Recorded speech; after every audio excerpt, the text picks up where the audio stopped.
ইরানের সামরিক পদক্ষেপের পর দেশ বিদেশি চাপে বেঞ্জামিন নেতানিয়াহু বিধ্বস্ত হাসপাতালের সামনে দাঁড়িয়ে আবেগঘন মন্তব্য। নেতানিয়াহুর দেশবাসীর উদ্দেশ্যে বললেন ত্যাগের কথা।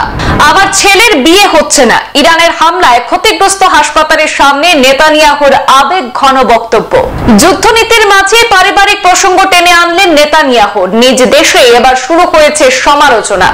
ইসরায়েলের প্রধানমন্ত্রী বেঞ্জামিন নেতানিয়াহু যুদ্ধকালীন পরিস্থিতিতে ইরানের হামলায় ক্ষতিগ্রস্ত হাসপাতালের সামনে দাঁড়িয়ে দেশের জন্য নিজের ত্যাগের কথা তুলে দেশবাসীর সহানুভূতি পেতে গিয়ে সমালোচনার মুখে পড়েছেন। পারিবারিক ত্যাগের কথা তুলে ধরে নেতানিয়াহুর দাবি, যুদ্ধের কারণে তার ছেলে আভন নেতানিয়াহুর বিয়ে দ্বিতীয়বারের মতো স্থগিত করতে হয়েছে।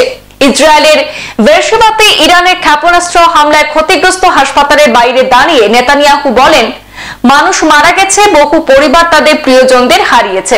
আমি এই ব্যথা বুঝি। আমার পরিবারও এক থেকে রক্ষা পায়নি। এই নিয়ে দ্বিতীয়বার আমার ছেলে আভনের বিয়ে বাতিল করতে হয়েছে। তার বাগদত্তাও দুঃখিত এবং আমার স্ত্রী সারা ব্যক্তিগত যন্ত্রণা সহ্য করছেন। নেতানিয়াহু তার যন্ত্রণাকে ব্লিটসের সঙ্গে তুলনা করেছেন।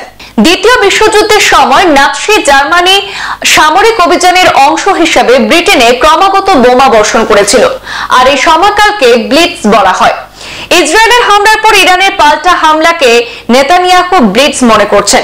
তিনি বলেন যে এই সংঘাত তাকে ব্রিটেনের সেই সময়ের কথা মনে করিয়ে দিয়েছে যখন তারা ব্লিটসের মধ্য দিয়ে যাচ্ছিল।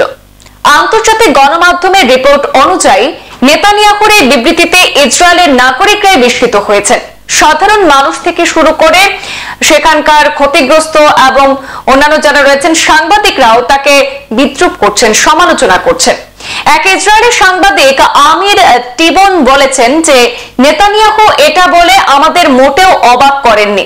যখন তাকে ব্যক্তিগতভাবে উদাহরণ স্থাপন করার প্রয়োজন ছিল তখন তিনি সবার আগে নিজের জন্যই চিন্তিত বলে মনে হয়েছে এমন মন্তব্য করে শানিত ভাষায় সমালোচনা করেছেন তিনি।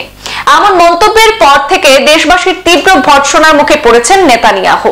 প্রসঙ্গত, যুদ্ধের অষ্টম দিনে গত বুধবার ইরান দক্ষিণ ইসরায়েলের বেরশেবা শহরে অবস্থিত সেখানে সরকা মেডিকেল সেন্টারকে লক্ষ্যবস্তু করেছিল। যদিও ইরানের যুক্তি হলো তারা এই হাসপাতালের কাছাকাছি অবস্থিত সামরিক ঘাঁটিকে লক্ষ্য করে হামলা চালিয়েছে।